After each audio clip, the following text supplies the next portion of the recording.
And welcome back, everyone. Welcome back to our second broadcast of the day, of the night, of the morning. Good morning, everyone.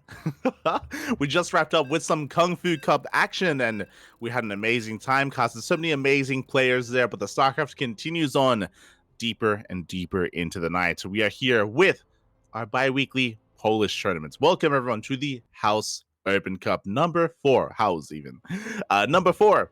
Of course, this is a tournament region locked to the land of Poland, so only Polish players can compete.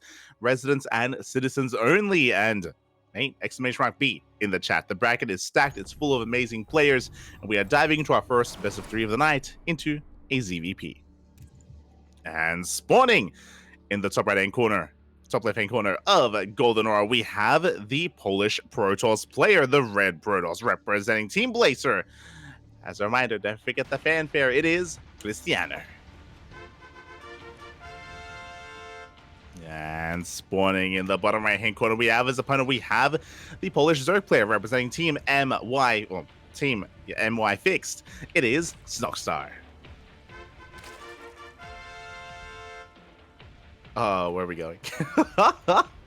Let's go. Snoxtar is going for a hidden base here towards the bottom left. We are going straight for the gold here as the happy. We're going straight for the gold. I can hear the tackers as Kur is excited. Again, a big shout out to Kura. So Kura is handling the production today. She is making sure that everything is not catching fire. Everything is up and running, and will be joining me later on here tonight for the cast for the semifinals and the finals later on. For now, though, we have our ZVP, and again, Snoxtar popping off here with the goal base. Krystianer is going for a probe scout, is going to recognize that something is wrong, is going to see the gas and the pool on the way, could just assume it's a gas pool opener from his opponent. So far, the goal base is unscouted. Now, Krystianer, he is looking to block his opponents, but soon he should be realizing that something is wrong and should be checking the third base locations. And he's rallied right to the... Yeah, he knows. He's rallied right to the goal base. And again, coming into this, Snoxtar, he's a very aggressive player, very cheesy. This is maybe the cheesiest Zerg player in the region. He is known, he has a reputation, and Krystianer, aware of his opponent's reputation, is going to be checking the bottom left, is going to get eyes on the would-be gold base. The main art is upon us. We're going to be main arting our drones over towards that bottom left, and Krystianer, it's going to be on him to try and punish this as well, as he has that probe, does spot those drones heading on over, and he is soon to be aggressive himself. Now, he is going for a gate expand into the cyber core, so he's not really set up to punish this too hard, but we do have a Stargate on the way, and the difficult thing here is that Snoxtar is going to have to try and defend both his main and his natural at the same time. As we have both Adepts and Oracles on the way, they can wreak havoc, they can have their way with with Snoxtar. On top of this, typically if we go for a goal base like this in such a fashion, then we typically do go all in. This shouldn't be for a longer game. This should not be for a macro game. We should be just doubling down here on aggression. There it is. Baneling Nest is thrown down. We're not droning. We're cutting workers at 21. We're going for a massive Ling Bane bust. We're going all in. It is all or nothing for Snoxtar. And can he pull this off? Ling speed still halfway done, still on the way. And we're going for another hatchery. And that does shade into the main base. And we don't have that many workers to begin with. We can't afford to lose them. Drones are going to be going down. One worker falls. We're going to get a second. We're going to get a third. We get a third drone as well. The adept falls. That's 3 dead workers. We're from 21 down to 18 drones. And we have to commit. We have to double down. We're sending everything across the map. Banelings are on the way. A second wall behind this. Shield battery, gateway. We have a wall. We do shade to the other side. Oracle's on the way as well. Krystianer, he's aware that he's being all in. He is aware, but can he stop it? We have Banelings, but we can't crash through these gateways. Oh, we're going to try. And it looks like we barely will get through one gateway here on the right-hand side. Shield battery finishes up just in time, and can we save it? We cannot. The gateway is going to be killed, but the Oracle comes out just in time. We got to surround the shield battery, but there's just not enough Lings. Shield battery falls, but alas, the wall has been thrown back up. Once again, the Adept is standing strong. Banelings are going to finish, though. Oh, they take down the shield battery, but the wall is solid. GG gets called, and Krystianer will defend, and we'll take game number 1. Whew. GG. GG, well played. Ooh. Again, Krystianer able to recognize that aggression and an all-in was coming and was able to shut it down in time. Good reaction, a solid wall as well with the gateway. Was able to come back home with the Oracle. Shield batteries are finishing up. Adepts as well. Overall, really solid defense. And unfortunately, Snoxtar, he wasn't able to keep it hidden. He wasn't able to hide the build from his opponent. Again, Krystianer, he was so quick to check the goal base, and Snoxtar, he had to commit, had to try to make it work despite being in a really rough position. And with that, Krystianer does take a lead in this series. We do have a bracket full of players, and we can go over the bracket once we wrap up this series. But again, we have everything that you would want here. We are missing some players. I think the most notable one is Mana. We actually saw Mana earlier today in Kung Fu Cup. Doing very well for himself. He actually went to the Ace Match against Spirit. I was very excited to see Mana doing well, but Mana is not here, not this time, not in this weekly. So hopefully we can get some Mana action later on down the line. As for now, we're still focused on Krystianer versus Snoxtar. And I hope everyone in the chat is doing well for themselves. I see in the chat, we have Senor Luck, we have Senor Easy Phil, Easy Phil. Aistan, Slow Bro in the chat, Count Bebop. Bienvenidos. Good afternoon, evening, morning, wherever you happen to be. It's beautiful. And yeah, hope you're all ready to enjoy a night full of Polish StarCraft as well. As a reminder, I believe, if I'm not mistaken, points are accumulated over time. I say points. Yeah, there's a spreadsheet, and points are accumulated based on your performance and how far you make it in these bi-weekly tournaments. And shout out to Kashim. Kashim, he is the organizer of this event, or at least the admin of the event. And he is, of course, keeping track of all these points, and that will eventually lead, I imagine, to invites. I imagine that's going to be leading to invites for the SE2 circuit at the end of the year or beginning of next year, at the end of the season of this season of weeklies. Ooh. So, again, there is a lot on the line here for these players as we do have our lobby. And we are getting ready for our next game. So, here we go. And game 2 is going to be taking place on Oceanborn. As a reminder, we're also going to be doing our best to try and cast that the LAN event that's going to be coming up in a couple of months. I said we'll do our best. Hopefully it doesn't clash with any other tournaments, and hopefully we can cover as much of it as possible. I think last time we casted the whole thing. I remember there was one esport event where we actually had to jump in during the playoffs, and we actually missed out on the group stage, or at least part of the group stage. But we'll do our best to cover as much of it as we can. All the Polish StarCraft, all as our players are ready, and we're getting into game number 2. And the question becomes, what kind of cheese is Snoxtar going to whip out in game 2? We saw an attempted Bane bust. What comes next? As spawning in the bottom right-hand corner of Oceanborn, we have the Polish Protoss player, the Red Protoss, representing Team Blazer. It is Krystianer. And spawning in the top left, we have his opponent. We have, let's go, going for a 12 pool. Going for a 12, because of course we are. We have the blue Zerg player from the land of Poland, representing MY Fixed. It is Snoxtar.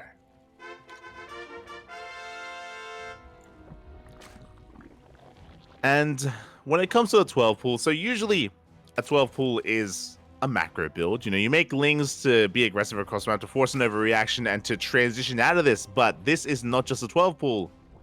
That's a drone. As a drone sneaking across the map here towards the south, heading towards the natural base. This is going to be a 12 pool with a proxy hatchery as well. This hatchery should be a part of the wall to try to disrupt the Sim City here and to try to increase surface area on the gateway. Again, we're just going to be biding time and waiting to gather those resources to actually throw down that hatchery. Lings are on the way. Probe Scout does come in. Probe Scout does see the 12 pool. And here comes the hatchery. Hatchery is thrown down again, really disrupting the wall. It does cost extra buildings here to actually wall off, and does expose the gateway as well. As things are flooding across. The boys, oh my god, the boys are being pulled. We're sending everything across the map here. It's all or nothing for Snoxtar because it's Snoxtar. It's how he do. It's what he be. He's so cheesy. He's beautiful. Behind this, we have a forge as a response for cannons. Again, cannons are going to be required here because Krystianer has very limited, oh my god, very limited production. We do have a bit of a cancel for a spine crawler. Leagues, they do dive on in. The drones are upon us. They're looking to drone drill past the zealots. Oh, but we do have a secondary wall behind this. We are prepared. Up! Oh my god. We have to be careful. Trying to focus down the cybercore of all things. Cannon is on the way. Second zealot does pop up on the other side of the wall. The zealot can't help. The zealot is not a part of this. A couple of drones are going to be going down, but the cybercore should fall as well. We should be able to bust on in and get on top of these cannons. Spine crawler does finish up in time. Zealots are going down. They should be. There we go. They are going down. We're trying to focus down the cannon as well. Cybercore. The cannon is barely going to finish. But the cybercore falls. No more production. We get on top of the cannon. We get on top of the second cannon as well. And have we done it? The probes are being pulled as well. Boy on boy action. The spine crawler doing what it can. It's bleeding out as we speak. We do take down the cannon in the end. There's one cannon remaining. And it falls, but we still have a zealot. We still have a zealot up and running, but we take control of the natural base. And what is in the main? Nothing. And we're going back home so we can mine. Sending the drones back home. The spine crawler is waddling away as well. We get the pylon. But that zealot is still alive. Still does pose a big threat to these lings. But we will depower the final gateway. Again, no production available here for Krystianer. He has another pylon on the way as well. We're going to commit. We're going for the fights. Probes are going down. We got to surround the zealot will fall as well. GG gets called. And Snoxtar takes game number 2. We're getting an ace match. Oh my god. That was disgusting. GG, well played. Snoxtar, he's able to pull it off. That is something that I haven't seen before, by the way. To go for the proxy hatch, to cancel it, and to throw down the spine crawler to help you DPS down that wall of cannons. Very creative from Snoxtar. Able to just barely break through, barely able to snowball out of control. Krystianer, unfortunately, even though he made like additional zealots, and even though he made additional units, he wasn't quite, again, like, he just had a really awkward time just trying to engage with the wall, engage with the army. Zealot was stuck behind, a lot of lost DPS there as a result. Cannons barely weren't finishing up in time as well, and that was close. That was a very close game, and we're going all the way to game 3. We are going all the way. Let's go. The spine was seriously clutch. It was. Honestly, without the spine crawler, we hold, right? Without that extra DPS, the cannons survive, the wall stands strong. It's a completely different game. That spine crawler was very crucial when it comes to the execution of that all-in and actually killing Krystianer. Very well done. Very well thought out. And again, something that I personally haven't seen that variation of 12 full proxy hatch before. I've seen spine crawlers with the hatchery as well, but like usually in addition to the hatchery. But here we go. We're getting to the ace match, and spawning in the top left-hand corner of Site Delta, we have the Polish Protoss player, the red Protoss representing Team Blazer, being forced into the ace match. It is Krystianer. And spawning in the bottom right-hand corner, we have his opponent. We have the Polish Zerg player, the blue Zerg representing MY Fix, forcing the ace match and taking that second game. It is Snoxtar. And a big shout out into the chat to Slowbro for gifting a sub to 16 Squad Senseki, aka Production, aka Kuro. Thank you. Thank you. I'm sure Kuro is very appreciative as well. We do appreciate the support, and thank you for the gifted sub, Papi. Thank you. Thank you. Always appreciate it.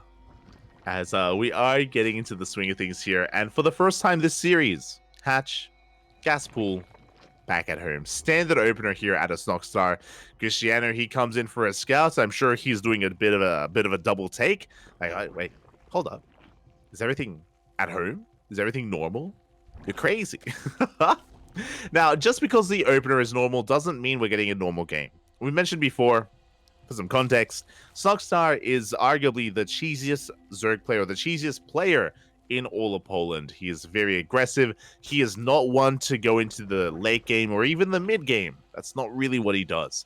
So we do have a hatch gas pool. This could still lead into, say, something like a Bane Bust or a Roach Rush as well.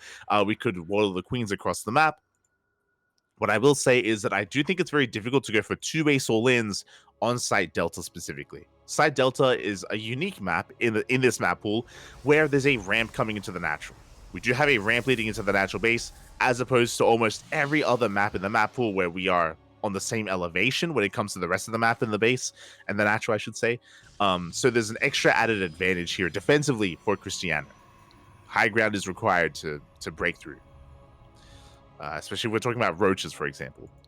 On top of that, we do have a Stargate opener, standard opener here from Krystianer, just a gate expand into the Cyber Core, into the Stargate. So nothing too crazy from our Protoss player.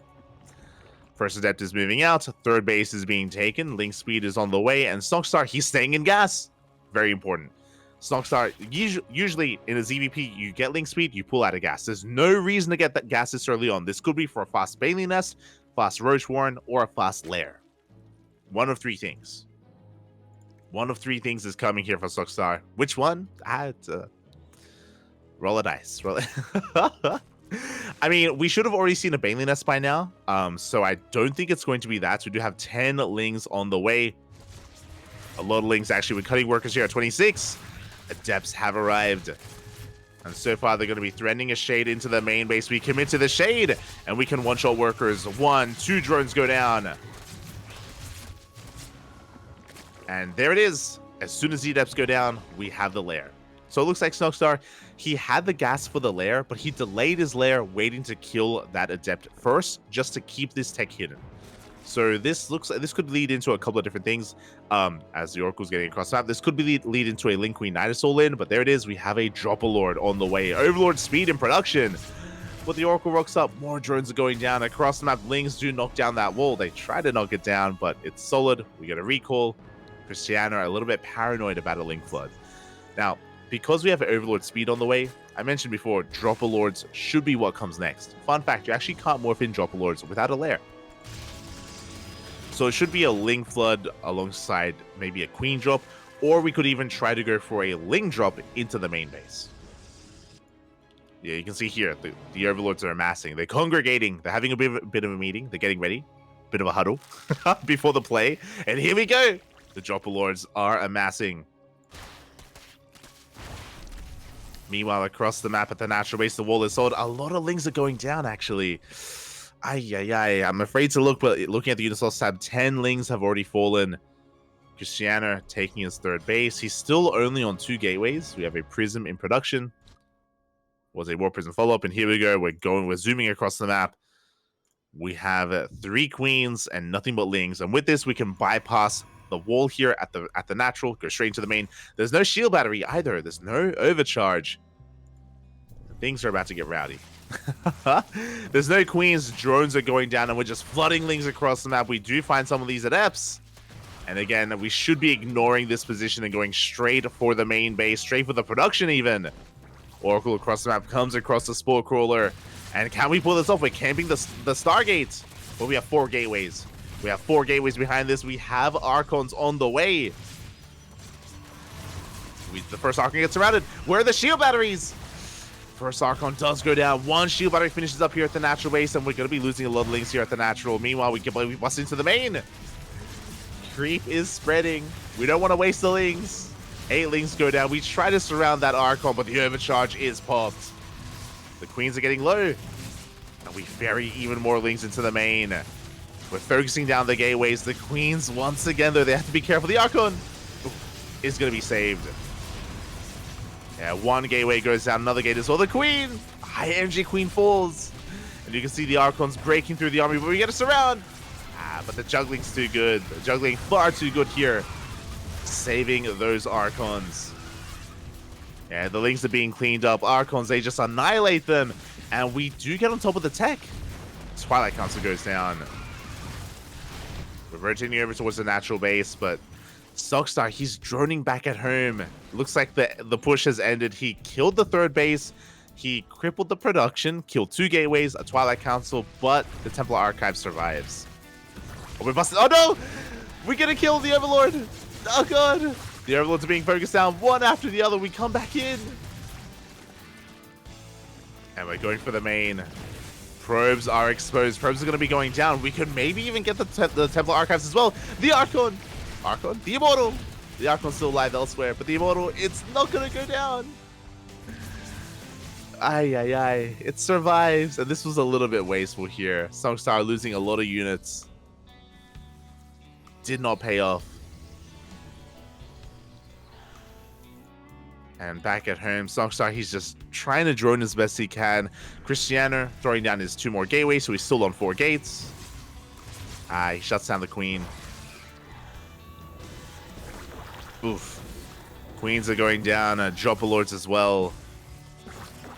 And Krystianer is in a better position. He's on an even worker count, which is always better for the Protoss.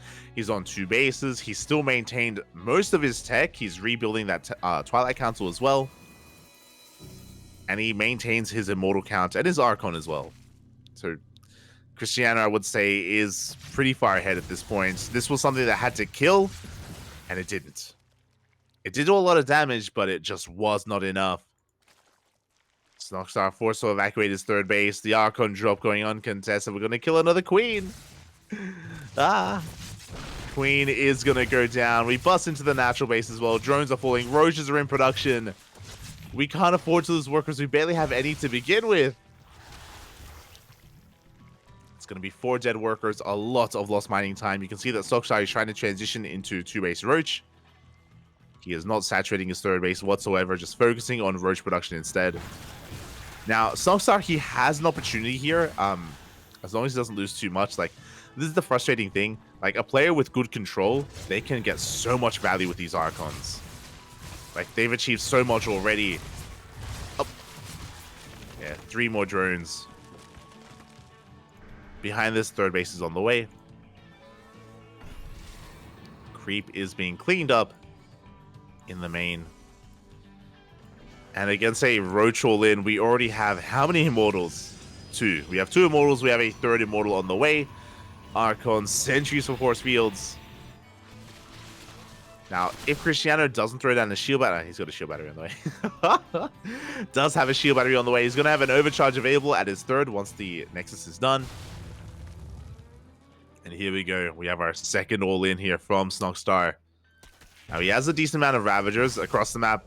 More drones are going down to the Oracles.